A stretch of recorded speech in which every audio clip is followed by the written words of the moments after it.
A paramedic can see the future and discovers the fates of 3 young women at the hands of a man with spider-like powers. In the jungles of Peru, Constance looks for elusive spiders with supercharged cells. Her bodyguard, Ezekiel, shares that there's a myth that the spiders give a tribe the power of a poison touch, though he thinks those powers are wasted in the jungle. Constance agrees, adding that spiders can also cure diseases. Just then, she complains about a cramp on her pregnant belly. Still, she refuses to stop. Ezekiel then returns to camp, only to sneak into Constance's tent and take photos of her notes. Suddenly, Constance returns, declaring that she found the spider. This prompts Ezekiel to shoot the others before demanding for the spider. When Constance refuses, he tries to steal the jar, but ends up shooting her in the struggle. With Constance bleeding, he then takes the jar. Suddenly, the treetops shake, so Ezekiel flees. Several men descend from the trees and take Constance to a cave with a pond. There, they let a spider bite her, and this triggers her going into labor. The tribe leader, Santiago, takes her daughter and promises the dying Constance that when her child needs answers, he'll be there for her. 27 years later, Cassie drives an ambulance while Ben tends to the patient. She slams the brakes when a skateboarding teen named Maddie nearly hits her. Later, a nurse reports to them that their patient is stable. The woman's son then presents them with a thank you letter, and the awkward Cassie hesitates before taking it. The nurse then guides the family to the patient, but the woman's husband discourages his daughter, Julia, from joining since her stepmother might only want to see her son instead. Later, Cassie and Ben have lunch in the locker room. When they open their fortune cookies, Cassie's only says, "You will." She jokes that this means she has no future. That afternoon, Cassie returns to her apartment, passing by her neighbor Anya. At home, the woman takes out the thank you letter and sees a drawing of a family. This prompts her to retrieve her case, containing everything she has from her mother, including a photo of Constance. While reading Constance's notes, Cassie sarcastically hopes the spider was worth her life. The next day on a bridge, Cassie and Ben extract a trapped passenger inside a flipped car. But as they do, the car leans and falls off with Cassie still inside. After the car hits the water, she finds herself in a space filled with web-like strands. Curious, she touches them and witnesses seemingly random events. Soon, she wakes up under the bridge after Ben revives her. When she lays down, her vision flashes and she's suddenly on the bridge with Ben checking her vitals. After he rips the blood pressure cuff, her vision flashes, and when she looks back, Ben checks her vitals again. She complains that he's doing it again, which confuses her colleague. Elsewhere in an opera house, a well-dressed Ezekiel sits beside a woman who's immediately captured by his charm. This leads to them spending a night at his apartment where the spider Constance caught is displayed inside a terrarium. After a passionate night, Ezekiel dreams about his spider being stolen and 3 women in costumes fighting him. This ends with him plummeting to the ground. He bolts up the bed, sharing to his companion that he keeps dreaming about the people who will end him. The woman says everyone eventually meets their end, but Ezekiel claims that since he knows the face of his killers, he can destroy them first. To do this, he'll need a new government face-tracking technology. Hearing this alarms the woman, so she discreetly reaches for her purse, which has a gun. However, Ezekiel grabs her and poisons her with his touch. He takes an encrypted flash drive from her purse and demands the password, promising to spare her if she tells him. Desperate, the woman gives him the password, and yet, Ezekiel lets the poison take her. He then takes her flash drive chained to a National Security Agency ID, revealing that he targeted a government agent. The next morning, Cassie attends the baby shower for Ben's sister-in-law, Mary. Soon, she's roped into a game to guess the name of Mary's baby. A balloon pops just as someone suggests naming the baby after Mary's husband, Richard. The soon-to-be mother then asks Cassie to guess, and she suggests naming the baby after Ben. Another balloon pops, and to Cassie's confusion, someone suggests Richard again and Mary asks her to guess. Just then, Ben calls his coworker since they've been called due to a fire. This has the 2 paramedics rushing to a burning fireworks warehouse. While tending to a victim, Cassie's vision changes to seeing blood on her hands and a truck slamming into an ambulance. Then, the events from seconds ago start to play again. Just then, O'Neill calls her, commanding her to go to triage with Ben. He then heads to an ambulance van to leave, but Cassie realizes that this van is the one she saw getting hit by a truck. Because of this, she insists on going with him and letting her drive. However, the man refuses and drives off. Mere seconds later, a cargo truck hits the ambulance. Quickly, Cassie rushes to the scene and pulls O'Neill out. She tries to revive him, and his blood stains her hands much like what she saw earlier. Soon, Ben pulls her away, saying there's nothing they could have done. As she stares at her bloodied hands, however, Cassie wonders if she could have done something since she'd seen this before it happened. Meanwhile, in Ezekiel's apartment, his assistant, Amaria, is amazed that he got access to the NSA database, letting her track anyone. She then pulls up the images of the 3 people he's been dreaming of, revealing that they're Maddie, Julia, and Anya. Ezekiel insists on not letting these women ruin everything he built, so his assistant promises to find them. The next day, Cassie goes to an optometrist to see if there's something wrong with her vision. Her exams show that her eyes are normal, so the doctor suggests trauma causing mental effects. This doesn't explain how Cassie seemingly saw O'Neill's accident before it happened. Thinking that she's just wrecked with guilt, the doctor advises her to rest. Cassie does this, only to receive Ben's voicemail reminding her about O'Neill's funeral. The woman hesitates in going as she feels responsible for what happened. She proceeds to take a bag of popcorn from the microwave, but the heat burns her, causing her to drop it and break a bowl. Simultaneously, a bird hits her window. Cassie opens the window to check,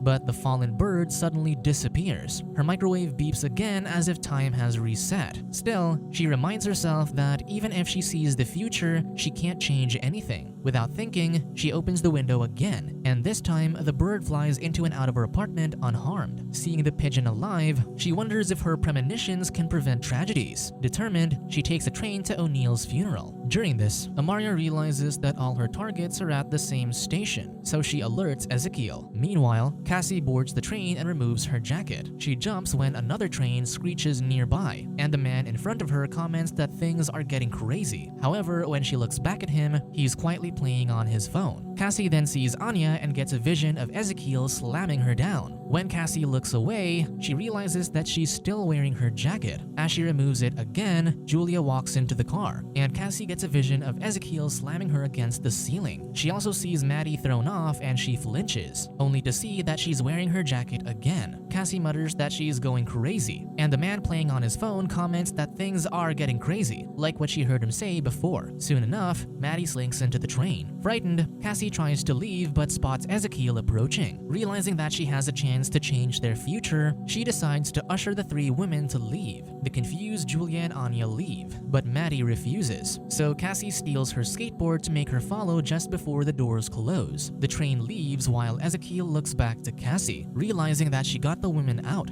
Thinking it's over, Cassie attempts to leave, only to stop when she sees a vision of the cops arresting her. Just then, the panicked Julia calls out that they're being kidnapped, only for them to spot a man in a webbed suit crawling on the ceiling. Frightened, the group enters another train car just before it leaves. Soon, however, they hear the conductor scream and the train screeches to a halt. Knowing that the man in the webbed suit is on the train, Cassie pulls an emergency lever and escapes with the trio. When they get out, however, a cop arrests Cassie, thinking that she's abducting the teens. Just then, the man in the webbed suit attacks the cops, allowing the women to rush back to the streets. Quickly, Cassie steals a cab while the driver is distracted, and they drive off. Finally catching their breaths, the teens argue over who's chasing them. Julia then thanks the paramedic for protecting them, but Cassie refuses the responsibility and offers to take them to their parents. However, each of the ladies claim that their parents are out of town. Just then, they hear the radio report about the incident at the train station, only to describe Cassie as an abductor instead of the man in the suit. Realizing that she's wanted by the police and no one is hunting their pursuer, the group retreats into the woods. There, Maddie asks how Cassie knew the man wanted to hurt them. The woman claims she doesn't know, but Julia suddenly recognizes her as the paramedic who saved her stepmother. Anya also recalls Cassie as her neighbor while the woman remembers nearly hitting Maddie with her ambulance. Julia then freaks out that they're all connected to her, so Cassie comes up with the only explanation she has. She shares that she can see the future. This makes Maddie laugh while Anya complains about her not seeing them getting stranded in the woods. However, the paramedic argues that she saved their lives, so they should be thanking her. They ask how it works, but Cassie admits that she can't control her visions. This disappoints Maddie, given that they're up against someone who can walk on walls. However, Anya points out that the man was using his hands, and Julia comments that he crawled like a spider. Hearing this gives Cassie an idea, so she tells the others to wait while she looks something up. The woman drives up to her apartment building and retrieves her mother's journal. From it, she learns about how spider people could climb walls like the arachnids. Curious, she tries if she can do the same but fails. She returns to the journal and reads how spider people can glimpse into the future. She also finds a photo of her mother and Ezekiel, recognizing him as the man who was chasing them. Meanwhile, the teens get impatient, so Maddie suggests eating at the diner they passed by earlier. Julia insists on waiting for Cassie but ultimately relents when Maddie tells her that they can take care of themselves. They soon happily eat at the diner, and during this, Maddie notices Julia looking at a group of men, so she helps her talk to them. Unbeknownst to them, another customer recognizes them from a newspaper article, so he makes a call to report their location. Amaria, however, intercepts the call. Meanwhile, Cassie arrives in the woods but finds the three missing. She eventually finds them entertaining the men at the diner, so she orders them to go. Julia apologizes and hurries away, only to be blocked by Ezekiel. He slams Julia on a chair before throwing Cassie back. The man then grabs Maddie by the neck, so Cassie grabs a knife and lunges at him. However, Ezekiel snatches the weapon and stabs her instead. In the forest, Cassie snaps out of the vision and realizes that she has a chance for a do-over. With that, she drives to the diner. There, the ladies dance but stop when Ezekiel arrives. However, this time, Cassie crashes the car into the diner and hits Ezekiel. She then orders the ladies to get into the car, but Ezekiel grabs her hand, poisoning her. Still, she kicks him off before driving away. On their drive, Cassie scolds them for endangering their lives. As they wallow in guilt, the paramedic seeds at the poison on her hand. Back in the diner, Ezekiel receives a report from Amaria that the woman helping the ladies is Constance's daughter, surprising him. Cassie and the group soon book a motel, though she still plans to take them to their parents. However, Julia reveals that she was running away since her father's new family doesn't want her. In turn, Maddie's parents regret having a kid, so she doubts they'd come back from China for her. Cassie then suggests going to the police, but Anya reveals that her father was deported, so she'll be taken to the foster system if the authorities find her without a guardian. Given this, Julia begs the paramedic to help them. After they've fallen asleep, however, Cassie leaves, but the poison in her hand makes her stop in front of the diner she crashed into. Curious, she heads inside and sees a vision of Ezekiel, who's surprised that she survived his poison. She uses the chance to ask why he's after them, so the man reveals that in the future, those ladies will gain powers and end him. He warns her not to underestimate him like her mother did, so she should give the women up. She jolts up from the dream and finds herself still in the motel. Panicked, she wakes the others up and tells them about the neurotoxin that Ezekiel uses. The poison can stop the heart, so she teaches the ladies CPR in case they have to revive each other. Cassie then shows them her mother's notes, revealing the photo of Ezekiel. She shares that her mother was researching spiders in Peru before she died, and she believes this is connected to why Ezekiel is chasing after them. With that in mind, Cassie decides to go to Peru for answers. That afternoon, she leaves the teens to Ben. Despite being confused as to what's happening, he assures her that they'll be safe with him. Eventually, Cassie reaches Peru and follows her mother's notes to retrace her steps. This leads her to Santiago. He assures her that Constance was searching for the spider to study its healing properties to cure people, but Ezekiel took it for selfish reasons. Santiago then leads Cassie to the pool where her mother died and she was born. Despite learning Constance's motives, she questions why her mother risked their lives to go there. Santiago claims she must see the past to understand, so he pushes her spirit into the misty pool. This shows her visions of the past, including when her mother complained about her pregnancy in the woods. This has Cassie wondering why her mother hated her. Cassie then sees when Ezekiel shot her mother. As she bled, Constance apologized to her unborn child before the spider people arrived. Cassie's then taken further into the past when a doctor told Constance that her child had an incurable neuromuscular disorder. Upon hearing this, Constance insisted on finding an experimental treatment, which was why she came to Peru. Realizing that Constance took the risk to save her, Cassie assures the vision of her mother that she succeeded. She apologizes for hating her, and at that moment, Constance looks back at her, so Cassie embraces her mother before the vision disappears. Cassie wakes up and asks Santiago how she was able to communicate with her mother. The man explains that she has the ability to connect to the spiritual